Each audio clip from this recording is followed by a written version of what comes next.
Hello guys, আবার চলে আসলাম শতাব্দী দত্ত দাস ব্লগে তোমাদের কাছে নতুন ভিডিও নিয়ে। বহুত দিন পর আসলাম, আমি জানি। তো এই কদিন একদমই সম্ভব, এই কদিন কি 1 ইয়ার কমপ্লিট মানে সম্ভব হয়নি। কারণ কি, মা তোমাদেরকে বলেছিলাম মা একটু অসুস্থ, তো মারও একটু শরীর ভালো ছিল না।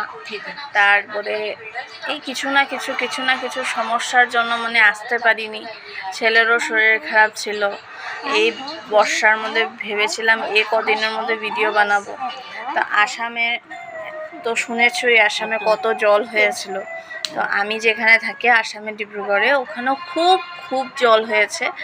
তো মানে এরকমই বর্ষা হয়েছে, মানে বর্ষার জল হয়ে গেছে, বর্ষার জল হয়ে গেছে আমাদের বাড়িতে। মানে আমাদের ঘর ছেড়ে চলে যেতে হয়েছে। মানে এতই খারাপ অবস্থা ছিল, মানে কি বলবো।